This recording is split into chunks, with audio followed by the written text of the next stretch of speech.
Hello and welcome back to another episode of Beyond the To-Do List. I am your host, Eric Fisher, and this is the show where I talk to the people behind the productivity. This week I'm excited to share with you a lively conversation that I had with Carlos Whittaker. He is an author, a podcaster, a global speaker. I've seen him speak in person. He's got a brand new book out called How to Human: 3 Ways to Share Life Beyond What Distracts, Divides, and Disconnects Us. And I thought this makes a lot of sense to talk about on a productivity podcast. Why? Because I know personally how much productivity I lost during the pandemic in the past few years. Paying too much attention to the news, spending too much time on social media, being disconnected and distracted based on world events or splintered relationships or just things you would see or do, or lack of normalcy to do our regular routines and rituals that we would do with our family and our friends that would ground us and keep us human and open and able to have conversations that were productive. And I don't just mean in the work productive type sense. I mean in the productive sense of, hey, go do something productive. Go do something worthwhile, in other words. And so I just thought this is a really good book to dive into that a bit. And in this conversation, we talk about the 3 ways to human, according to Carlos. And we break down into subcategories and sub bullet points and et cetera, all the things that spawn from those 3 things. A lot of practical things that you could take away here. If you've been feeling less than human lately, this is a conversation for you. I know that it didn't just give me more hope, which it did, but it also gave me more of a possibility path towards doing some more of these relational things. So I will just get out of the way and say, enjoy this conversation with Carlos Whittaker. Well, this week, it is my privilege to welcome to the show Carlos Whittaker. Carlos, welcome to Beyond the To-Do List. Eric, I'm beyond the to-do list. I already feel like I've accomplished everything in life just by being on the show.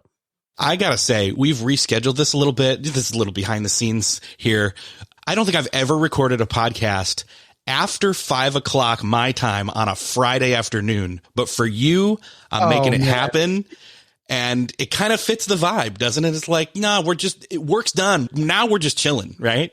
Now we're just chilling. It fits the vibe of just messy humanity in the middle of guys that are trying to, be as productive as they can. But sometimes things just end up like this, 5 p.m. on a Friday afternoon, like here we are, just 2 bald dudes in front of their microphones with their beards, just chatting it up.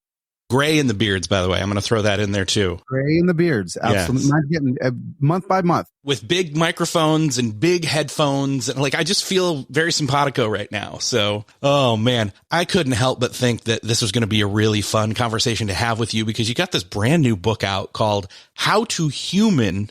Yes. And then a big old long subtitle like every book deserves to have these days.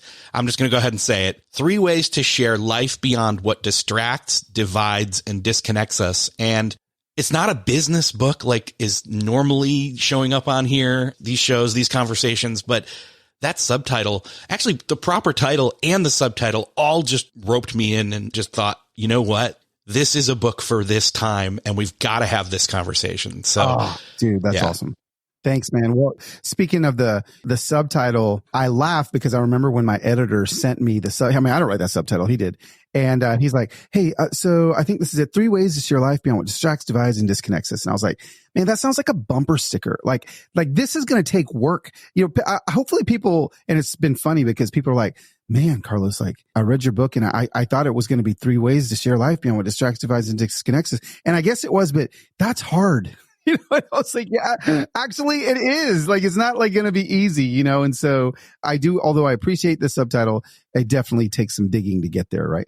Well, and you know what? That's the rewarding part. This isn't an easy book to read. It's in your face. You're telling stories. You're sharing sermon notes basically, and you are telling the truth, and your truth and all our truth. Here's the thing, and I want to ask you, what kind of led you to feel like this message, this topic at this time. But I think, we're all kind of on the same page right now. And I don't mean we're all on the same page, in agreement. We're all on the same page as in we're all on the same page in this moment of history together. And we've been forced to reckon with that and, see that foreshadowing a little bit more than we ever have before. Absolutely. Gosh, man. And I share in the book that, if you even just say 2020 to anybody, there's a visceral reaction that just, it may show up in their face. It may just be the goosebumps on their arms. Like it just is like almost a cuss word. Like nobody wants to talk about it. You want to skip right over it or go way before it. And I just remember, I think during 2020, I was in the middle of having really messy, heavy conversations about race and justice and all the things on my socials and on all the stages I spoke on. And so it was really heavy. But I remember being like, no, this is like, I got to fight for this justice and yada, yada, yada. And then I guess it was probably February of 2021. And that's when I was like, man, I'm tired. Like, I'm tired of looking at other people like they are the enemy. I'm tired of splitting humanity in half and being like, half y'all are knuckleheads and half of us figure it out, and I was like, there needs to be a conversation about how we do this again. Like, how do we get back to, and maybe we've never even been there, but how do we get to the place where we can human together well again, right? Like we can do the human thing well. We can have disagreements well. We can end relationships well. All the things that we weren't doing well for 2 straight years. I thought it was time for us to try to remember how to do it well again. So, I am in no way, shape, or form the expert on doing it well, but I did the work to where I think I uncovered some tools that can give us handlebars, maybe not even tools, handlebars on how we can really grab a hold of this thing and maybe try to recalibrate getting bumped off course a little bit the last few years. Yeah. I like that. I'm glad you kind of said, hey, not necessarily a getting back to, because I think that's part of the problem is we talk about all these past moments as like perfect embers and, it's frozen in ember. It's Jurassic Park. It was perfect then. And we have to get back to that. And we got to strive to that. And it's just like, you know what? Just keep turning the history pages back further. And you just see we were talking, in the past 3 years or since 2016 or since 2008 or, 9/11 and right.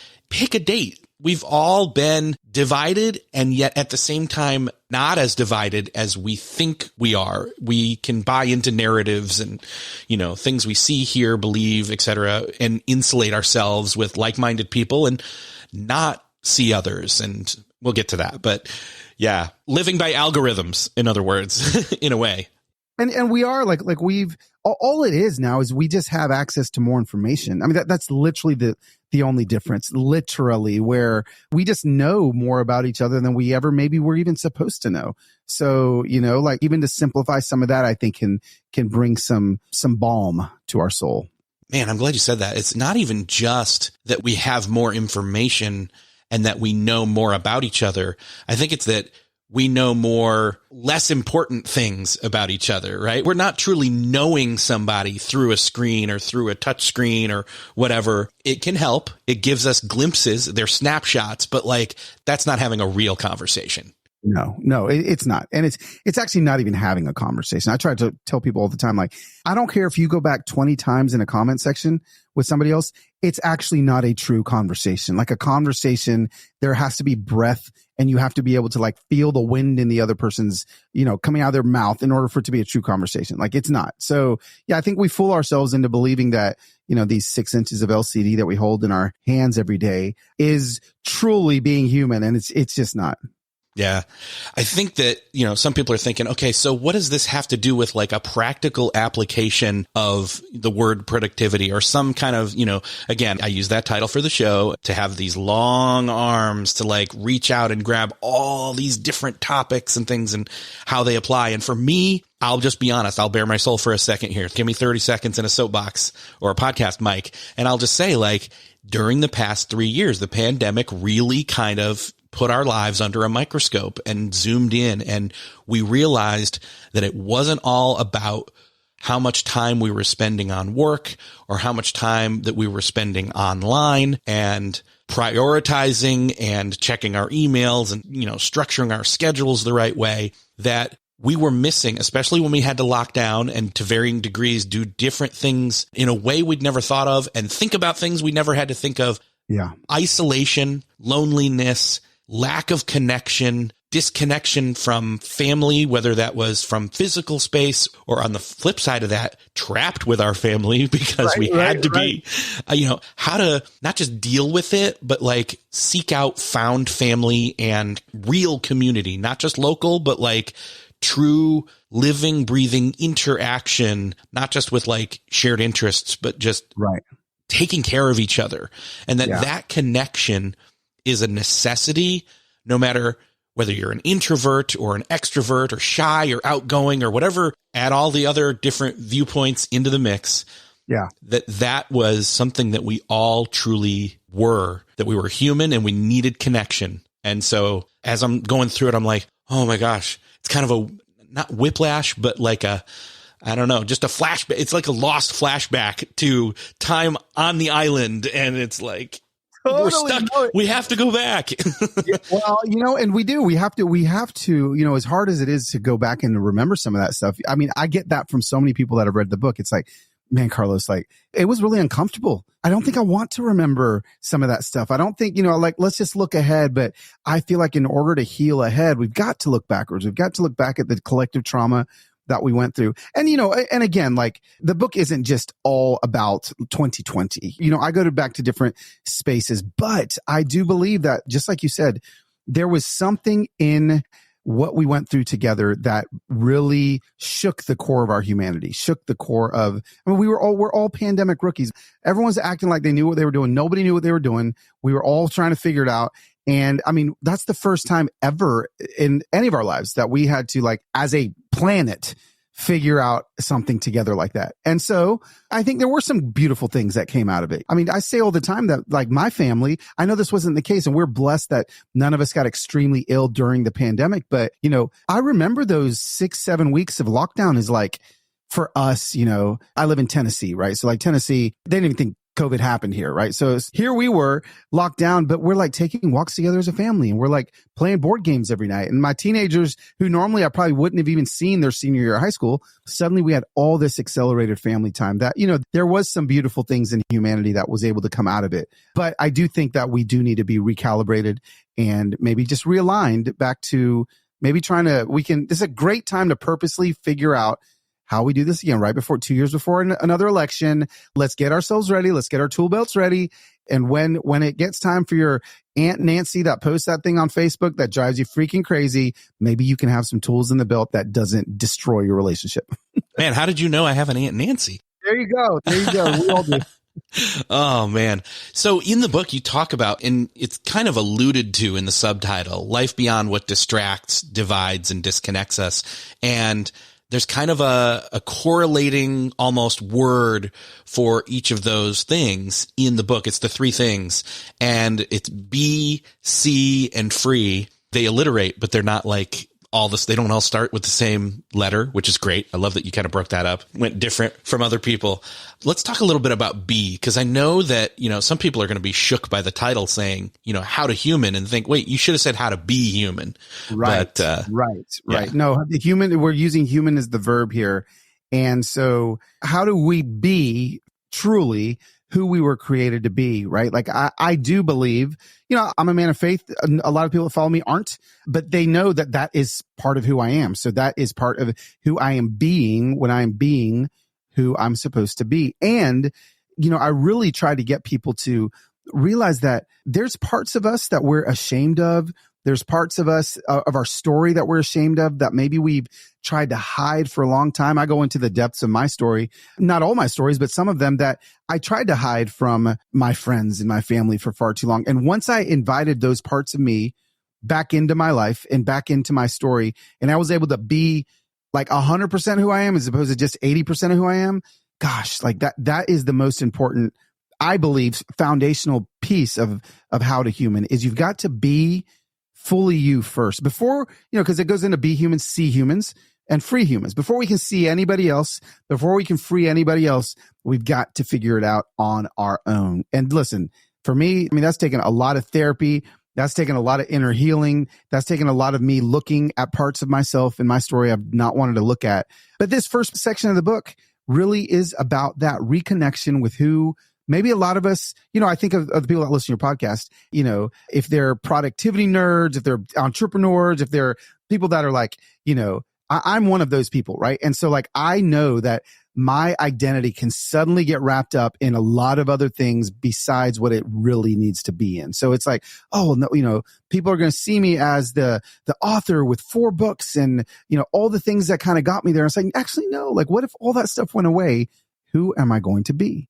So it's just a foundational piece of the puzzle is being human, slowing down, like removing more distractions that we have in our lives. And, for guys like us that love things that distract us, we may not think that when we're doing it, they distract us, but I think we can all be fair and say that, yes, a lot of these tools that we use for business and for, at least for me, like all of my little systems and Evernotes and all the things that I used before, like they can become a really big distraction to even being productive sometimes gets in the way of being human, Again, I'm just kind of poking the bear when talking to your listeners, but like, how about this? How about Carlos saying like, hey, what if you're actually not being as human as you can be because you are so productive? What if being human is slowing down, lowering the volume of life? All of those things I think can help us get to being.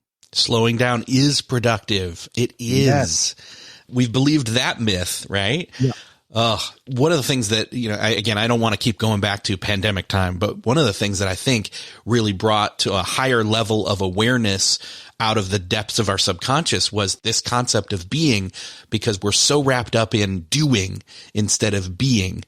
And we equate what we've done and what we do and, who we're doing it with as our identity instead of who we really are and who we were made to be and who we're striving to dig deeper to that who we were made to be as we're on our journey, and the slowing down starts to, oh, wait, I don't know that I like this part of me or that thing that happened to me, that trauma, that, that story, that part of the journey.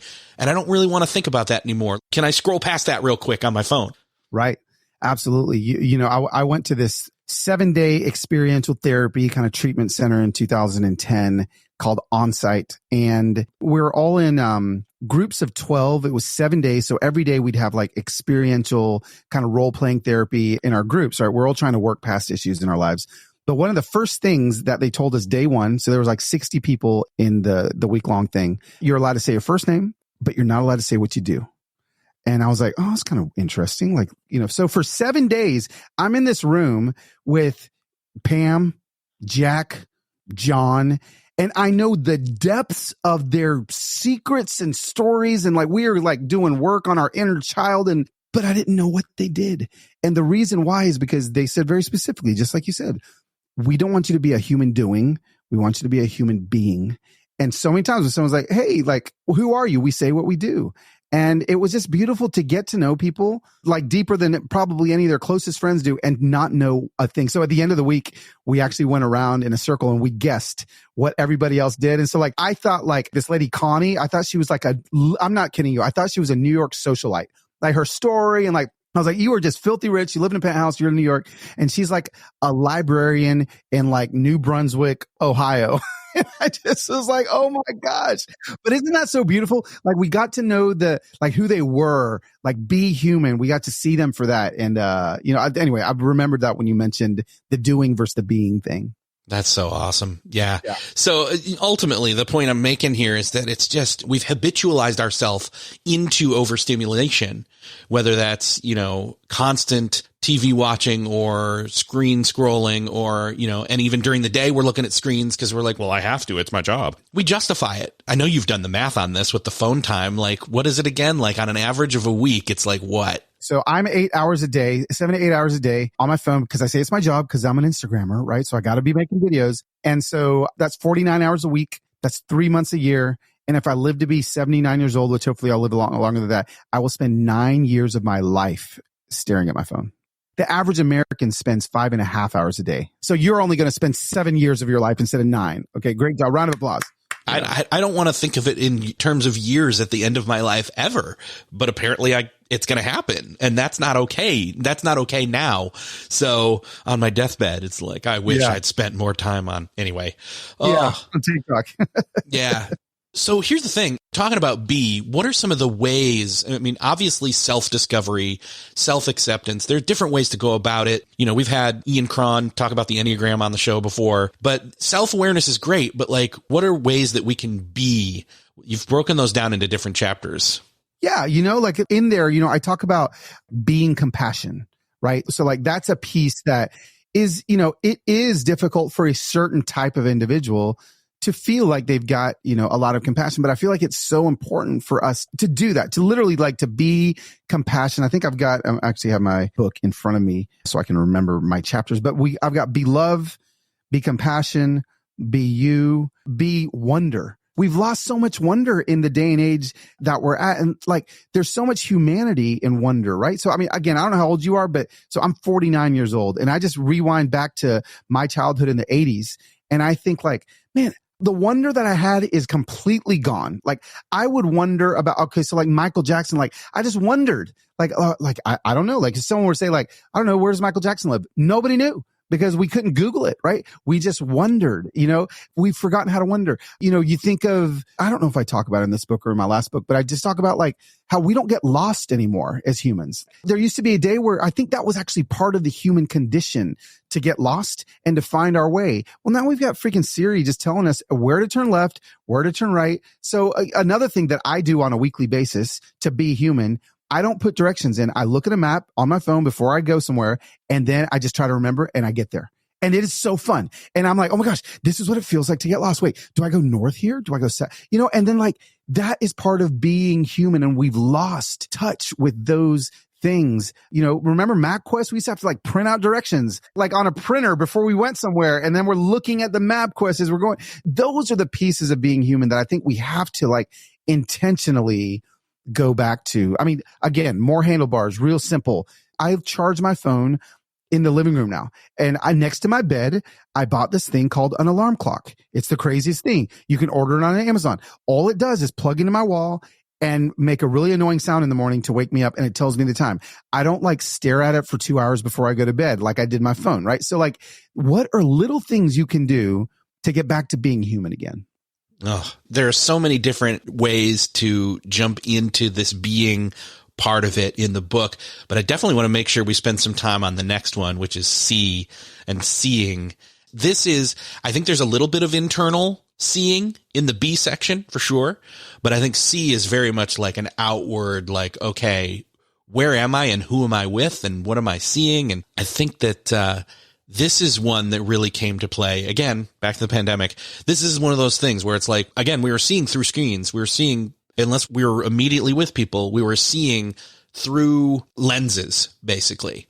Yeah. And we were seeing through not only veils, but we were seeing through opinions and we were seeing through our own biases. So suddenly we're seeing people really through, I mean, if you think about, if we go back to 2020, even though we're seeing people on screens, we're literally seeing people like through binoculars, right? Like, so like, if you ever try to see anything through binoculars, like if I like put some on right now and I looked at my neighbor's tree 2 houses down, if there's a squirrel on a branch and I see it right now without the binoculars, if I put on the binoculars, even though I'm looking the exact same place, it's going to take me 5 freaking minutes to find that squirrel with the binoculars on. Why? Well, because like, although you can see a lot closer with binoculars, it takes a long time to get there. And once I finally find the squirrel, if it jumps a foot to the left, dang it, I'm screwed now, right? And suddenly like I'm looking at, and that's how we were actually seeing people in 2020 through our phones, through these binoculars that we thought we were getting the whole picture, but it was really hard to do it. So what I try to do is help people in the book, like, hey, let's put down the binoculars. Let's put down the phones and let's start seeing people like face to face. Let's move close to them. Like proximity is vital in truly seeing somebody. You have someone who's like going off in your DMs or in a comment section or your Aunt Nancy or whoever we're talking about here. You're never going to truly see them online. Truly, you just aren't. Like you're going to have to put down whatever device it is and get face to face. And it is so hard. It's so hard to paint the picture of who we think they are when we're face to face with them. It just is. And so, yeah, that seeing piece is probably where the rubber starts meeting the road a little bit in the book. And I start to maybe press on a little bit of toes, push some buttons like, hey, man, what's it going to take for you to actually see people that don't look like you, don't vote like you, don't loved like you, like all of these things that are like super hot topics. Yeah, we've got to see them too. So I hope that I accomplish the task of helping people navigate how to do that a little bit better. I think this is an appropriate time to bring up the saying that you've got where you don't stand on issues, you walk with people. And I've got to keep repeating that to myself because I try to human that way. I try to see that way. And I think there are things that come up where I just kind of knee jerk react to, and then I've got to really, oh, no, wait, it doesn't matter. It doesn't matter if they think differently because one, I could change my mind. I hope I do, but like, it's a person first and an opinion second. Yes. All of the compassion that we have inside of us is right on the other side of our opinions. The opinions get in the way of compassion so often. And you know, the phrase that I say, and I learned it from a friend of mine named Mike Ashcroft. He's a pastor in South Carolina. I just remember he told me like 15 years ago, I said, where do you stand on this issue? He's like, I don't stand on issues, man. I walk with people. And I was like, whoa, wait a second. What does that mean? Like, how do you do that? And it just became the way that I wanted to live because I realized, just like you said, every single issue is actually a person. And so, you know, I walk with them. So when people ask me, hey, Carlos, what's your opinion on this? Where do you stand on this? It is my go-to line. And it isn't a bumper sticker. Like, it's hard to do. And again, I'm having to walk with people that, man, like I vehemently disagree with a lot of things, but I'm not just going to make my mind up based on a couple podcast episodes and what my favorite news anchor tells me to believe. I've got to walk with them in order to truly. And guess what? If I walk with them and I don't change my mind, that's not the purpose of walking with them. The purpose of walking with them isn't to turn your back on your values. It's to turn your heart towards them. And that's just it. That's what I'm trying to help people with is, yeah, walk with people, see people, but don't see them through a telescope or binoculars. You know, you're actually going to have to walk up to them in order for that to happen. Yeah. You share so many different stories in the book about just you're friends with somebody, but their view is this, and you don't say where you fall on a spectrum of belief when it comes to that thing, but you just kind of say, we don't disagree, but we're friends. And yes. I just love hearing that over and over again. There's one story that I really in particular liked, and it kind of grabbed me where you walk across the street to a neighbor and it's the bunny story. I thought maybe that would be fun to tell here. Yeah. Well, it's a see people story, right? It's a story where I had to get close to somebody in order to truly see them. I'd been looking at them through my binoculars, quote unquote, not really, because that's kind of creepy, but it was summer 2020, man. I was in the middle of teaching every day on race and racial bias and like helping, you know, the white community that follows me and trusts me walk with people that look like me every day. And so, I mean, I was tired, man. Like it was like George Floyd had just happened. There were marches happening everywhere and I was tired. And so here I am in my neighborhood and, you know, people are still pretty much at home at this point. And all my neighbors, like I'm friends with, like I'd become friends and we lived in this house a few years by this point. But there was this one just kind of old crotchety white dude that lived across the street from me. And he lived by himself unless he, you know, had his wife hostage in there. I'd never seen her in a few years. So I would just see him every day coming in and out.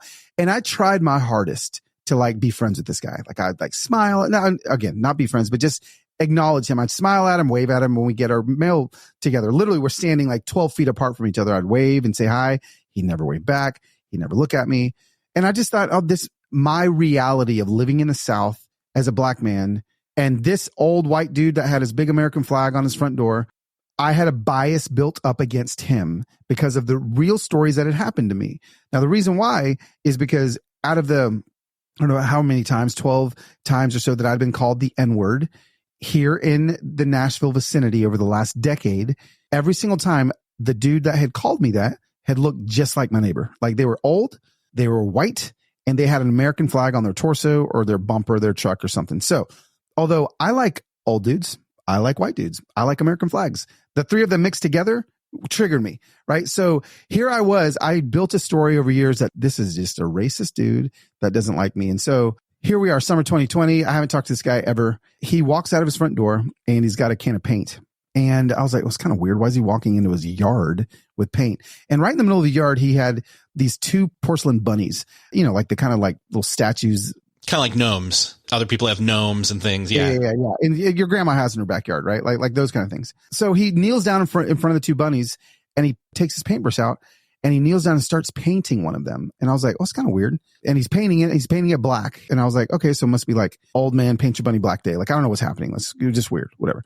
So he finishes painting it, and I'm ready for him to paint the other one. And I'm just watching him from my little porch swing, but he doesn't paint the other one. He just puts the paintbrush back in the paint can, and he gets up and he goes inside. I was like, why in the world did he do that? So I called my wife out, and I was like, babe, look, like weird old white dude just painted one of those bunnies black. Why do you think he did that? And she goes, well, why don't you go ask him? And I was like, oh, well, there's a thought, but I don't want to, because why would I do that? Right.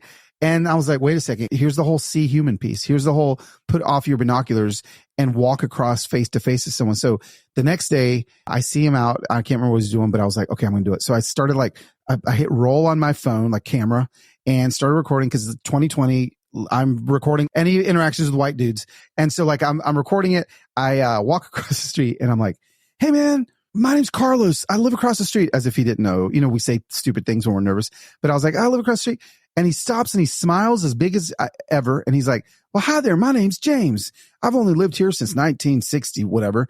And I was like, oh my gosh, like he's already in a matter of seconds smashing every storyline that I had written in my head, because I chose to walk across and see him. So I asked him, well, James, like, why'd you paint your bunny black? And I'll just never forget. He's like, well, with everything that's going on in the country, my parents, they hired a black woman when I was a little kid. She was a servant, and she taught me how to make my bed, brush my teeth, read and write. She taught me everything. And I can't imagine anyone thinking any differently about her than they do about me. So this is just kind of my way of softly saying what I believe, and that your life matters. And I just remember, man, like my jaw was probably just gaping open, bugs probably in my mouth at this point, because I'm like, what just happened? Like everything I believed about this dude was completely wrong. And all it took was me walking 12 feet across the street. And I started to apply that to all parts of my life, and just thinking, how many other people have I painted stories about that I haven't walked 12 feet to actually find out and see who they are? So yeah, I mean, that was that story. It changed my life. The video ended up going viral because I asked him the next morning. I was like, hey, so I just want to let you know, like I secretly recorded you while we were, and I was like, I posted on my Instagram, and he's like, what's Instagram? And I was like, just some people that follow me. He's like, yeah. Well, the video ended up going viral, and he was on the news, and we had all these Inside Edition was here. He was like, dude, I'm just trying to live my best retired life. But it was awesome, man. And yeah, it's a great see human story. That's awesome. I love hearing that story. I've heard you tell it a couple different times, and I'm thinking just, man, the way that I want to say this, the important thing isn't that, well, there's two important things. One is you got out of your comfort zone, which I know that's a trite kind of statement, but you allowed yourself, you forced yourself even, dare I say, you listened to your wife. That can be uncomfortable. Yeah. You walked across the street because she said so. She brought up why don't you go ask him? And it's how dumb do we feel when we don't even think to well, that was obvious. Seriously. Yes. So one lesson is listen to your wife. Number two, go across the street and get uncomfortable and talk with people in proximity. Yes. But then the other piece is really just, you had this story in your head. This is John Acuff's Soundtracks book all over again. You had this story written, and you went over and you found out you were listening to the wrong song. Listening to the wrong song. I had the wrong record on the record player. It was all wrong. And it was actually more beautiful than I ever thought that the soundtrack was actually playing. If I would have just freaking walked across the street, I would have realized it, but I never did, And so, yeah. And I want to also say this, I know that as easy as it is for me to tell that story, and as easy as it is for me to be like, just walk across the street, man, just 12 steps, go see somebody. I know that it was 6 years of me living here before I did that. So I know that it's not truly just something you can just do, but maybe it's going to be hearing this conversation with you and me for one of your listeners to go, okay, this was the push that I needed. I'm going to go do it. And then DM us and let us know what soundtrack did change, what story did change, and how did you find a little bit of freedom because you saw somebody differently than you thought. It's the what about Bob baby steps to 4:00. Anyway, see to serve is one of my favorite things in the C section, because I just can't help but think that that once you see people, you start seeing their needs. Yep. And even from a selfish, air quotes, selfish perspective, serving others just does this connection. It does your own soul good, but like it also, it's the same. And that's a byproduct. That's not the end goal.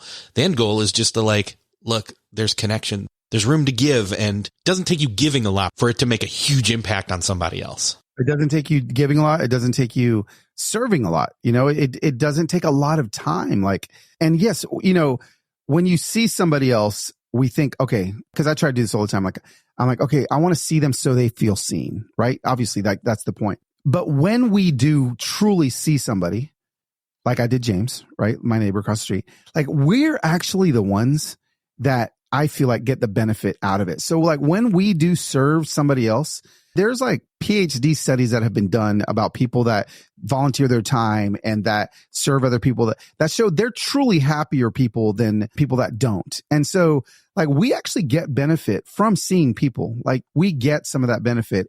Yeah, you know, serving other people, whatever that may be, is everything that you're doing, is all of your skill sets that you have just to build your little kingdom, just to build your company, just to build your brand? Or are you giving some of that to other people that could use it? And I honestly believe like that's another great way to see people, is simply by serving them. Yeah. And the thing is like a lot of the times the people that are thrown, you say this in the book, by the way, so I'm just adopting your words, but like one of the things that people they throw the fit, they do the march. They're doing it to be seen, and not just from like a Instagram influencer type of, I want to be seen, here's me selfie, but like they want acknowledgement. They feel so unseen. And a lot of people tap into that, people feeling so unseen, to sway them.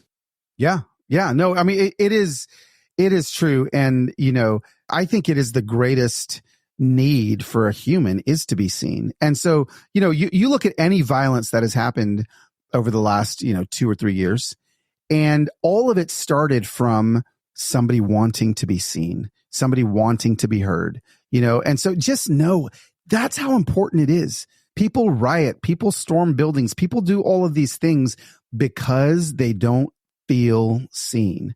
And I'm just telling you, the more we see people, the more we can circumvent, I think, a lot of the chaos that we're surrounded with. I mean, gosh, can you imagine if just for 1 month a year, it's like the See Human Month, and everyone on planet Earth just decides to see somebody else that doesn't look like them, think like them, vote like them, talk like them. I think that could be the freaking answer to world peace. Oh, wow. You see me. You're not calling me the enemy. Of course, there's going to be, people that are bad. There's always, but I just think that most people aren't. Most people have good intentions. They may not be coming out the right way, but even people that we vehemently disagree with, there's a reason why they believe what they believe. And most of that is based in true experiences that they lived through. So that's how I like to approach a lot of seeing people that I don't agree with. Well, okay, let me hear really truly why it is they believe what they believe. And normally when I listen to understand, not to reply, and I'm really listening to understand, man, I start learning some stuff, and I'm like, I may not completely change my mind, but you've actually, by me seeing you've actually allowed me to see some things that I never would have seen before. Yeah. A lot of the reason why people want to do these actions that we see and say, man, they're outrageous, they're crazy, they're what, fill in the blank here, is because of that need to be seen. But it's deeper than that. It's that need to be seen is because they feel trapped, they feel stuck, which leads to the free part of the book.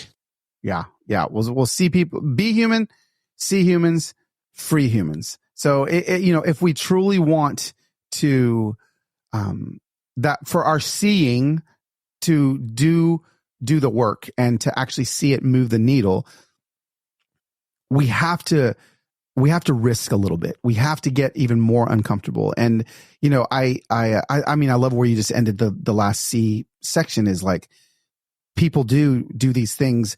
I mean, Martin Luther King said, a riot is the language of the unheard.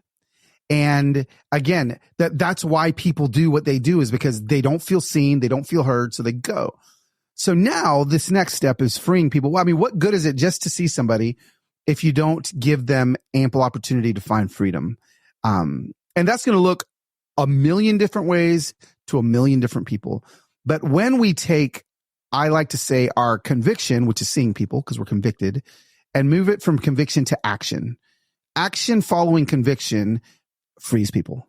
Conviction alone won't free anybody. Conviction is just like, oh, look, I see that and I'm convicted about that, but I'm not going to do anything about that. But we've got a lot of convicted people on the internet. We've got a lot of convicted people on social media. We got a lot of convicted people that, let's just go back to like the Afghanistan crisis, right? When Taliban takes over, we've got, refugees and that are escaping. And I just remember myself included, like, I'm like posting Instagram posts. I'm passionate. I'm convicted about these refugees and they need asylum and yada, yada, yada. I'm convicted, right? How many Afghan refugees have I sought out in Nashville to go take a meal to? Oh, guess what? There was conviction, but there wasn't action. So how in the world are we going to free people unless we actually place action behind our conviction?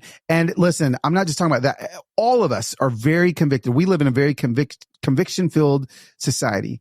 But in order to free somebody, man, we're going to have to do the work. We're going to have to really get uncomfortable. We're going to have to get even closer than just seeing somebody 1 foot away. Sometimes freeing them is going to take lifting them up, like picking them up and moving them somewhere that they can't get on their own. And now we're talking about doing even more work. So that's why, like I say, like, 3 ways to share life beyond what distracts, divides, and disconnects us. It's such a fluffy subtitle because it's like, no, man, like I'm actually, I'm asking you to do some work. Like, this is going to be difficult. Because I am asking us to free people that we vehemently disagree with, like helping these people. Like, this is where we've got to get back to, in order to, and we see it in moments of society. We see people freeing people, without hesitation, in the blink of an eye. And it's always that human reaction of rescue. I tell a story at the beginning of the book of when I was getting my haircut at a barbershop and a kid got kidnapped in the mall, and all these people went chasing after him. All these dudes were like running. I mean, I just remember seeing my barber left the barbershop and they're all running. And, looking back, because I asked my mom to refresh my memory when I was writing the book about it, she was describing all of the men that chased this kidnapper. And when she was describing them, this is in the 80s in Georgia, like they all look completely different. There was like skinny white dudes. There's like big black dudes. There was some like Armenian guys. They were, and why I told that story is because nobody like held a meeting. Like, hey, like who'd you vote for? Like let's figure out, like where we stand on all these issues before we come together and chase after the kidnapper. No, they just did. It was a reaction. It was a reflex that just came out of them. And that's what I think we've got to get back to freeing people, is just doing it. Like stop the, let's figure out where we stand on issues and just run after the bad guys, right? Like, let's just get back to the essence of our humanity, who we are. And I think that's, the beginning of how we can start to free people. Yeah. For some people, they don't necessarily know, like they're thinking, okay, well, what do I need to be freed from? Or who are these people I'm seeing? Again, they've not done enough seeing to see what some of these things are that these people need to be freed from, including ourselves. We ourselves need to be freed. We have, I feel like I've heard you say this at some point. And again, it kind of goes back to somewhat John Acuff's Soundtrack's book mentality, where it's like, instead of saying I have depression, you say I'm in a season of depression. And there's a world of difference between the power of those words. Yeah. Yeah. Right. So, to John's soundtracks, I call them lies, agreements with lies that we play in our heads all the time. So yeah, I mean, gosh, the freedom that we ourselves can find first, of course, this is going back to the B part. It's like, we've got to find the freedom in ourselves before we can free anybody else. And that is going to be, a lot of that stuff is a lot simpler than we think it is, right? And you're right. Like, people saying like, yes, I have depression or I have anxiety. I'm like, you're literally claiming that and like making an agreement with that in your life. Instead, change your language. I'm going through a season of anxiety. I'm going through a season of depression, because a season has a beginning and a season has the end. And also finding truths that counteract the lies that you believe. And so, man, when you can even start helping other people do that, the Insta Familia, my Instagram following, we love to raise money. Like, I do these flash giving blitzes for 24 hours, and it's crazy, dude. We raise hundreds of thousands of dollars and we give it away. And, we just gave these Waffle House workers, I don't know, $20,000 each. I can't remember. And so all of them suddenly found like, they feel seen, and they found a little bit of freedom. Like, they're like, well, I think all of them probably felt like they had a lot more freedom, because, suddenly we gave them money and they could buy cars and they could move out of hotels and move into apartments.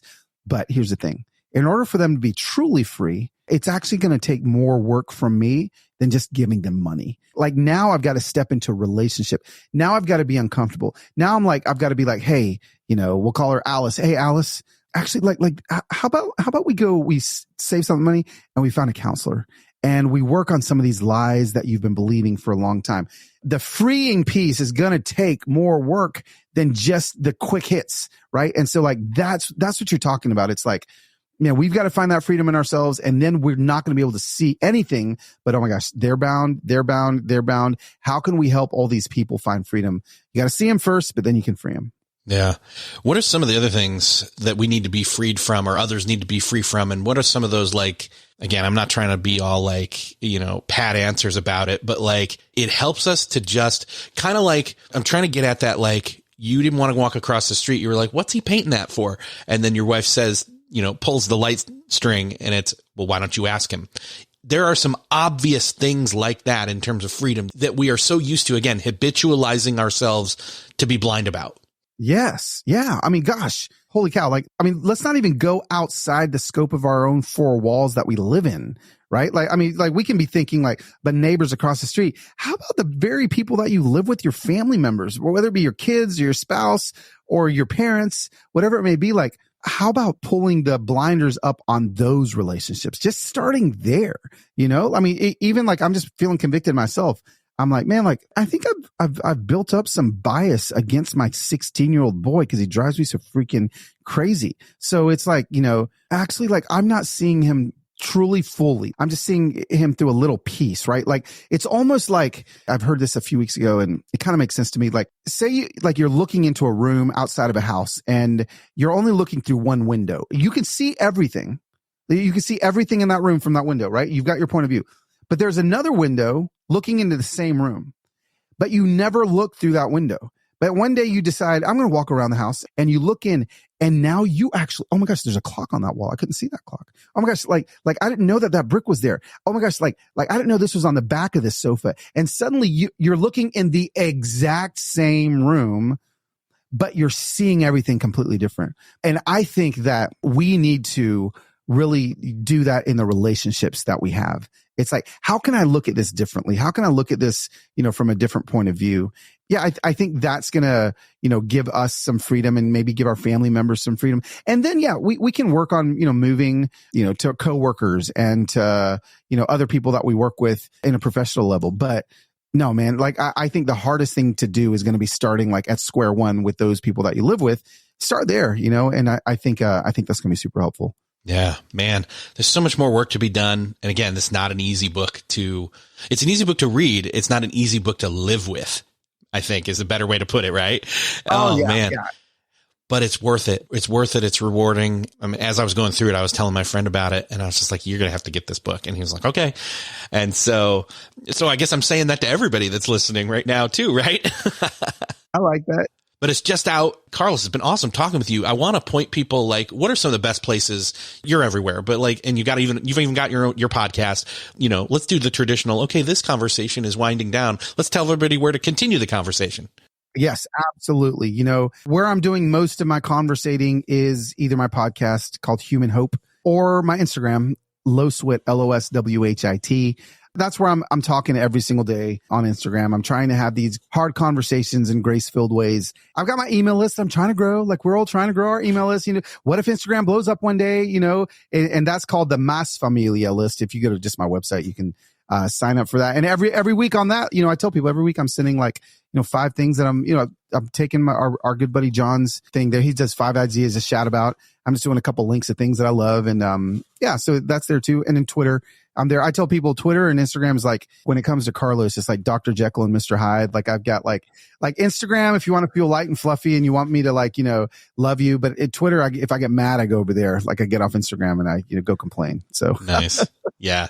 Oh gosh. And then it'll all go away and we'll just go back to sitting out on the porch and having some sweet tea and having some conversations. Right. I love it. Awesome. Carlos, great talking with you. Thank you so much for being here. And I'll link up to all the things you just said in the show notes so everybody can find you and keep checking in and talking. Thanks, Eric. Appreciate it.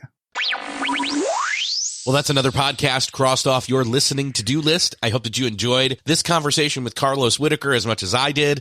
I highly encourage you to go pick up the book. It is a great read. And to definitely follow Carlos on social. He is an encouragement. He doesn't shy away from tackling hard things and issues. But again, like he said, he really does live out that not standing on positions, but walking with people. It makes a lot of sense. And he encouraged me to try and do more of that myself. So I hope that you enjoyed this conversation. If you found this entertaining, helpful in any way, I would love for you to share this conversation with somebody that you know needs to hear it. Hit that share button in your podcast player app of choice. Make sure to check out the show notes at beyondthetodolist.com. Follow the show if you're not already getting regular episodes delivered automatically to you. Thanks again for sharing. Thanks for listening, and I'll see you next episode.